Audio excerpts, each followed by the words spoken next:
श्री कृष्ण के अनुसार पति पत्नी का संबंध।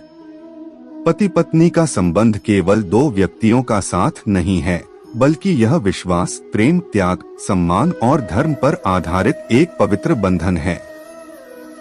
श्री कृष्ण ने भगवद गीता में सीधे वैवाहिक जीवन के नियमों की सूची नहीं दी, लेकिन उनके उपदेश, जीवन और आचरण हमें बताते हैं कि एक आदर्श दाम्पत्य कैसा होना चाहिए।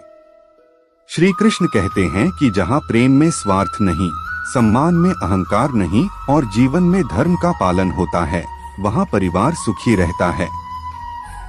पति और पत्नी एक दूसरे के प्रतिस्पर्धी नहीं, बल्कि जीवन पथ के सहयात्री हैं। जब अर्जुन युद्ध भूमि में भ्रमित हुए, तब श्री कृष्ण ने उन्हें अपना कर्तव्य निभाने की प्रेरणा दी। यही शिक्षा वैवाहिक जीवन पर भी लागू होती है। पति का धर्म है कि वह अपनी पत्नी की रक्षा करे, उसका सम्मान करे, उसकी भावनाओं को समझे और परिवार का जिम्मेदार आधार बने। पत्नी का धर्म है कि वह प्रेम, सहयोग, धैर्य और विश्वास के साथ परिवार को जोड़कर रखे। दोनों का धर्म एक दूसरे को आगे बढ़ाना है, दबाना नहीं।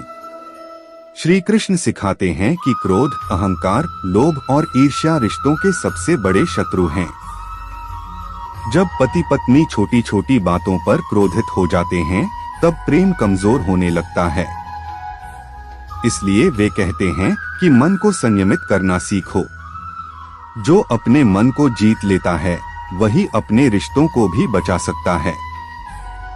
विश्वास किसी भी विवाह की सबसे बड़ी शक्ति है।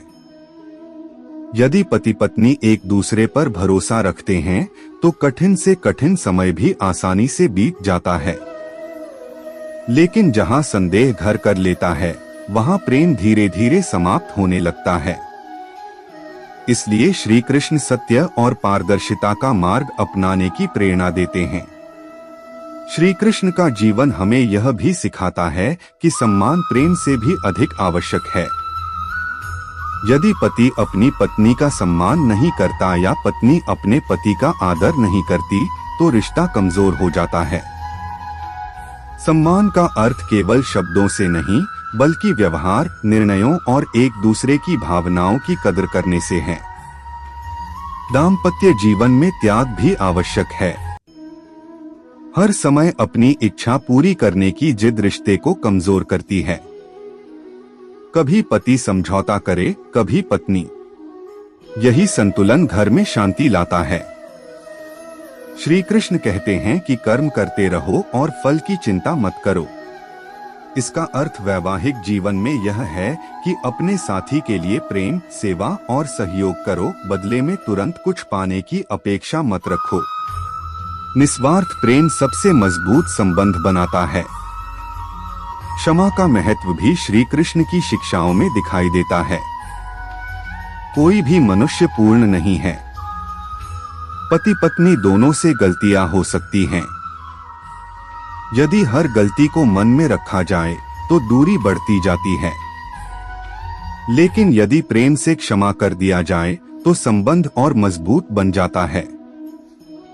श्री कृष्ण परिवार को समाज की सबसे महत्वपूर्ण इकाई मानने की प्रेरणा देते हैं। जब पति पत्नी मिलकर बच्चों को अच्छे संस्कार देते हैं, बड़ों का सम्मान करते हैं और धर्म के मार्ग पर चलते हैं, तब पूरा परिवार सुखी और समृद्ध बनता है। धन जीवन के लिए आवश्यक है, लेकिन केवल धन से सुख नहीं मिलता।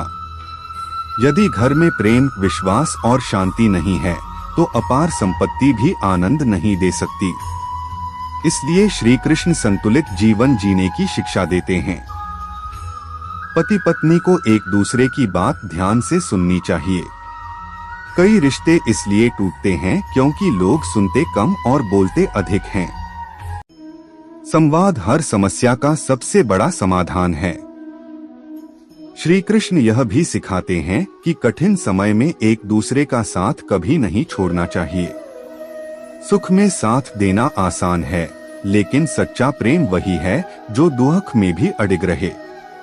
अहंकार दाम्पत्य का सबसे बड़ा शत्रु है। यदि दोनों यह सोचें कि मैं ही सही हूँ, तो विवाद बढ़ते हैं।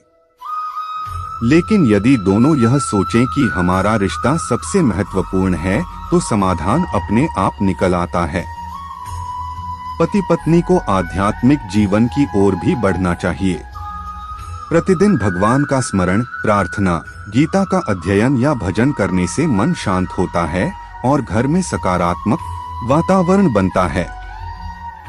श्री कृष्ण यह नहीं कहते कि जीवन में कभी दुख नहीं आएगा। वे कहते हैं कि दुख और सुख दोनों अस्थायी हैं। इसलिए परिस्थितियां चाहे जैसी हों, एक दूसरे का हाथ कभी मत छोड़ो। प्रेम केवल शब्दों से नहीं, बल्कि व्यवहार से दिखाई देता है। समय देना, सम्मान देना, कठिन समय में साथ देना और एक दूसरे के सपनों का समर्थन करना ही सच्चा प्रेम है। आज के समय में छोटी छोटी बातों पर रिश्ते टूट जाते हैं, लेकिन यदि श्री कृष्ण की शिक्षाओं को अपनाया जाए, धैर्य, सत्य, प्रेम, विश्वास, त्याग और क्षमा, तो परिवार में सुख और शांति बनी रह सकती है। अंत में श्री कृष्ण का संदेश यही है कि पति और पत्नी दो शरीर हो सकते हैं, लेकिन उनका लक्ष्य एक होना चाहिए: धर्म, प्रेम, परिवार और ईश्वर की ओर साथ साथ बढ़ना। जहाँ सम्मान है, वहाँ प्रेम बढ़ता है। जहाँ विश्वास है, वहाँ संबंध मजबूत होते हैं। जहाँ क्षमा है, वहाँ मन शांत रहता है। और जहाँ श्री कृष्ण का स्मरण है, वहाँ घर मंदिर के समान बन जाता है। जय श्री कृष्ण।